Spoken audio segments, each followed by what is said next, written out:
বারবার একটা কথা বিএনপির পক্ষ থেকে মানে বিএনপির পক্ষে যারা এসে কথা বলেন তারা যেটা বলেন যেটা বিএনপি সাইন করেছে আর যেটা পরবর্তীতে এসছে দুটো এক না, এই কথাটা কিন্তু ঠিক না।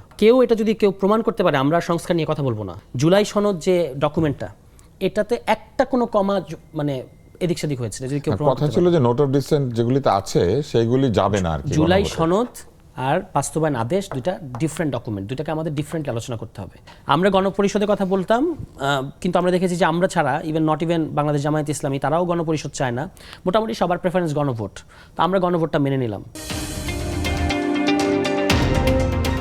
একটা প্রস্তাবও পেয়েছে যে রাজনৈতিক দলগুলিকে আবার বসতে হবে, তাহলে তো আবার সে ঐকমত্য কমিশনের মতো, যদিও এবার অল্প রাজনৈতিক দল বসবে যারা সংসদে আছে। বা আসলে কি বিএনপিকে চাপ সৃষ্টি করে সই করতে বাধ্য করা হয়েছিল? এবং এটা কি ঠিক যে যেভাবে কথা হয়েছিল ঠিক সেইভাবে গণভোটটা হয় নাই? কেননা নোট অফ ডিসেন্ট ছাড়াই তো গণভোটে যাওয়ার কথা ছিল, কিন্তু নোট অফ ডিসেন্ট আছে যেগুলো সেগুলো ওইভাবে গণভোটে চলে গিয়েছে, সব পয়েন্টই গণভোটে চলে গিয়েছে। এখন পার্লামেন্টের স্কোপের মধ্যে করা সম্ভব। একটা কার্য পরিষদ আছে সম্ভবত সকল দল মিলে, সেখানে কিন্তু ঠিক হয় যে কত আগামী সেশনে কত দিনের মধ্যে সেশন শেষ হবে, কত দিনের মধ্যে আমরা আসলে কি প্রশ্ন আলোচনা করবো, যেমন যে 42 ঘন্টা 50 ঘন্টা এগুলো কিন্তু ওখানে আলোচনা হয়। ফলে সেটা ওইখানে আলোচনা হতে পারে এবং সেখানে তো সব বড় মানে তিনটা পার্টি আকারে আছে পার্লামেন্টে, সেই 3 পার্টি তখন উপস্থিত আছে, সরকারি দল 2 বিরোধী দল, বাকিরা তো এর বাইরে তো আর কোনো পার্টি আকারে কিন্তু কেউ নাই মানে এই পার্লামেন্টে আছে। আর তো আছে বিএনপির সঙ্গে পার্টির লোগো দিয়ে ইলেকশন করেছে, না তারা তো মোটামুটি ধানের শীষে ইলেকশন করেছে এবং আমি মনে করি ওই পরিষদটাই ঠিক আছে, ওই পরিষদে একটা আলোচনা হতে পারে আর কি। না সে তো এই সরকারের মন্ত্রী আর কি, মানে সরকার পক্ষ তো আছে, যাই ওইটা বড় বিষয় না। আলোচনা কয়েকটা পার্টি আছে, হ্যাঁ আলোচনা হলে এটা ভালো, কিন্তু আলোচনার আগে যেমন যেটা বারবার একটা কথা বিএনপির পক্ষ থেকে মানে বিএনপির পক্ষে যারা এসে কথা বলেন তারা যেটা বলেন যেটা বিএনপি সাইন করেছে আর যেটা পরবর্তীতে এসছে দুটো এক না, এই কথাটা কিন্তু ঠিক না।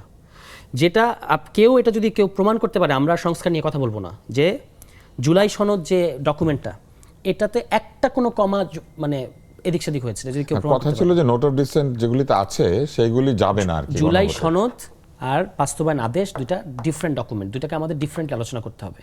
সনদ আপনি করেছেন, এবার এই সনদ আপনি কিভাবে বাস্তবায়ন করবেন এই জিনিসটাও ওই কমিশন আলোচনা হয়েছে। বিএনপি সেখান থেকে ওয়ার্কআউট করে নাই, বিএনপি সেখানে খুব ব্যাপকভাবে মানে সে ব্যাপারেও মতামত দিয়েছে যে আমরা যেই কাগজটা বানালাম, যে সমস্ত নীতি নিয়ম ঢোকালাম, এটা এখন আমরা কিভাবে বাস্তবায়ন করবো এটা নিয়েও কিন্তু বেশ 15-20 দিন আলোচনা হয়েছে, মানে 15-20টা বৈঠক লেগেছে।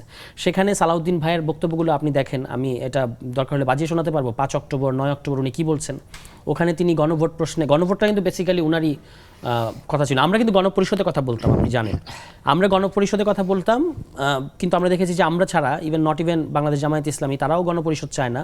মোটামুটি সবার প্রেফারেন্স গণভোট, তো আমরা গণভোটটা মেনে নিলাম এবং সেই মানে গণভোটের মধ্যে দিয়ে তো সেই গণপরিষদ। এবার গণভোটে যে প্রশ্নটা সেট করা হলো, এই প্রশ্নের মধ্যে দেখেন কোন জিনিসটা আছে যেটা বিএনপির সাথে খুব বেশি আলাদা।